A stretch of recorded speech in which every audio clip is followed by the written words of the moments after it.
Loving from a distance. I had someone tell me once that sometimes you have to love people from a distance. Unfamiliar with this concept, it took me a few to grasp what was being said.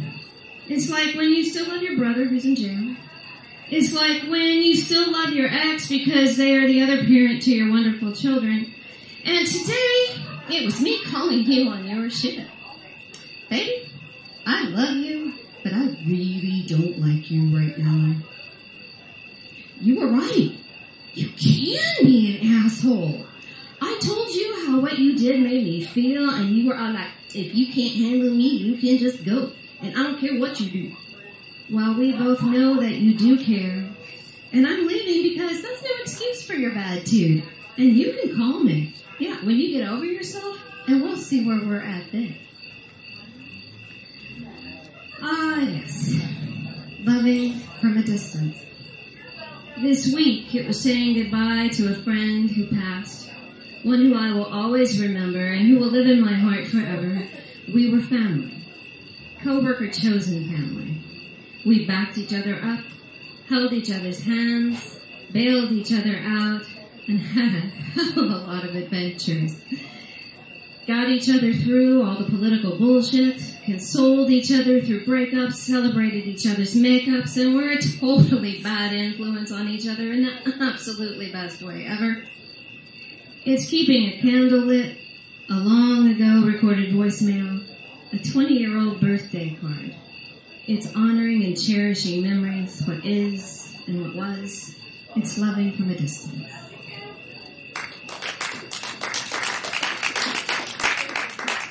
Alexa, how are we on time?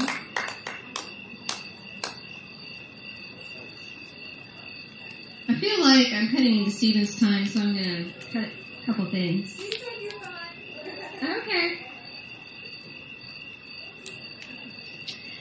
What was this relationship? A combative co-worker turned friendship became estranged, reconnected, sparked chemistry, necessitated conversation, created elation, emancipation from pain and loss, turned romantic, forged frantic, a domestic partnership gone sour. Moods dour, friendships struggling, feelings smuggling under the surface, while beneath the covers of hidden thought, we're already snuggling with the possibilities of our separate futures. A tumultuous entrance, a stormy past, a dramatic exit, turbulent and fast. What was this relationship? Passion and fragility, mental instability, stark vulnerability, lacking the ability to resolve with humility the conflicts that arose, external influences, escalated confluences of dichotomy and strife, challenging serenity, amplifying enmity that tore our image and hope for a life together wanted standing strong. Severed bonds were not long for this union. What was this relationship? A lesson? Opportunity? It was less than a dual community. It was more than a mere tryst or farce, a chafing of grist, an asking of what about me or you? What are we going to go through? We have been, we will be, whatever we can see, we can do on our own. We both search for a home, for our hearts. We will roam until we find an abode that is kind. No regret, no response. Get back up on that horse and ride. Until you find your peace and your peace of mind. I will fly, I will gallop, see the sky, and my spirit will soar, and we will cry no more. But what was this relationship? Exactly what was meant to be, what was needed for you, what was essential for me. It was perfect.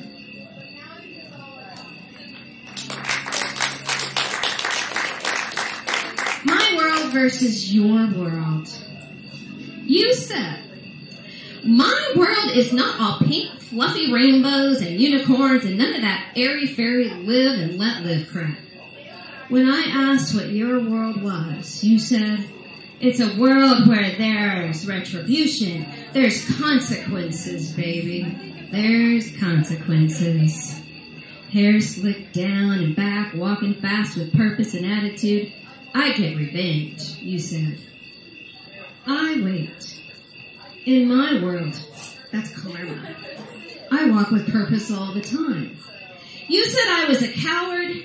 I say you are addicted to your anger. It's what gives you strength, although temporarily. You said, I can't go for all this numbnuts, granola head, hippie chick, artsy-fartsy stuff. And I said, hippie chicks don't have numbnuts. In fact, artsy-fartsy granola heads, have big hairy ones. In your world, it is cowardice. In mine, silent courage. It's always those quiet, observant types you have to watch out for. In your world, a question is a hidden agenda. In my world, a request for information. Not everyone has it in for you. Not everyone wants something. Some people have compassion. I have witnessed many acts of random kindness. In your world, things are always taken away. In mine, they are given. What did you take from me and what was given by you? I received a new perspective, an education, more validation for the way I choose to handle things. When you got your hackles up, you sped away with your screeching tires and your loud-ass glass pack, running away while you could just sit and watch and wait. It's always the quiet, observant types you have to watch out for. In your world, there is aggression, collaboration, explosiveness of action. In my world, those things are just a distraction, because comeuppance always comes.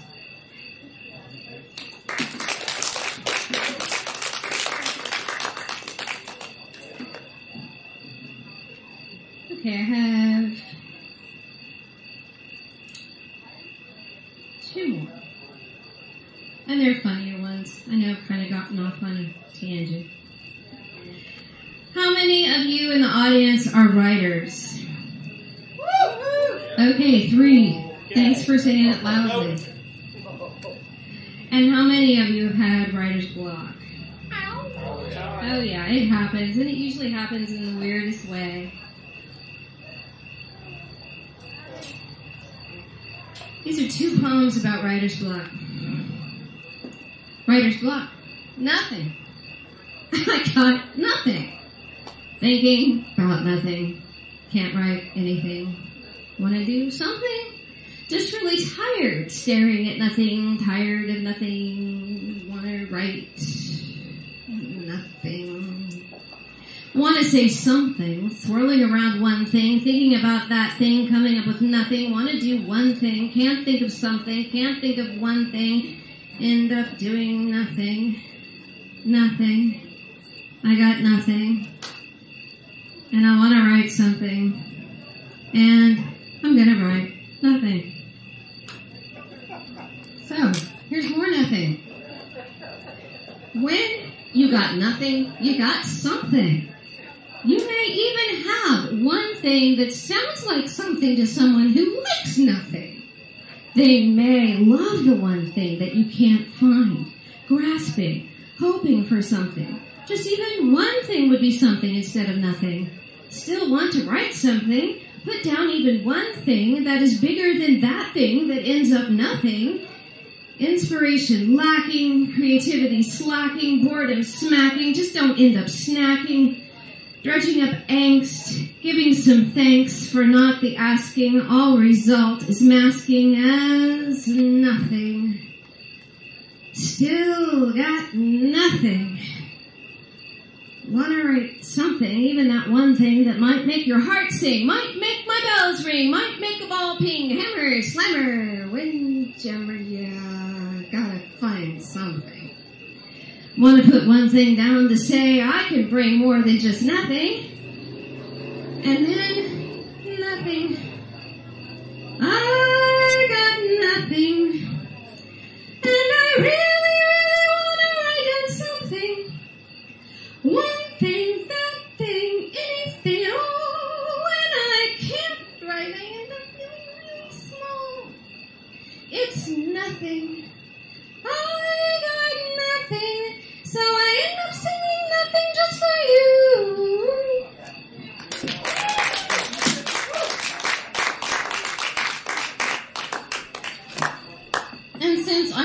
Lab Rider, my dog, thought she would give it a try. I adopted a dog. This is my last one. By her. Her name is Harley Doggeton. Harley Doggeton, the canine poet extraordinaire. You never know what you're going to get when you go to a shelter. But she actually writes rap. So I need some help with this, okay? So I need a beat. A scratch, I need a bath as soon as possible, please. I'm itchy, bitchy, and somewhat twitchy, all because of these fleas. I'm whining, pining, and biding my time just to find some ease. A scratch, oh jeez! My tail's a thumping, and I'm jumping, hoping for release. For mud I'm trying to do some rolling to smother out these fleas. A scratch, safe! A rump, I'm biting my ears, I'm fighting, and how I hate these fleas. Now I'm fuming, I need more humans and assistance over here, please. A scratch, a bite, a twitch, oh jeez! I'm now a chump, looking for a clump of super scratchy trees. Feeling flighty, not so mighty, they brought me to my knees. A scratch, oh how I hate these fleas. My heart is racing as I'm pacing, trying to find some peace. I can't stop panting, might stop ranting, I might get a tease. A scratch, a bite, a yelp, a wheeze.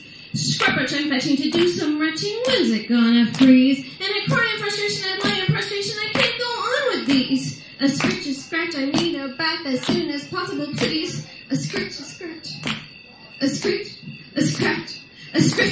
oh please!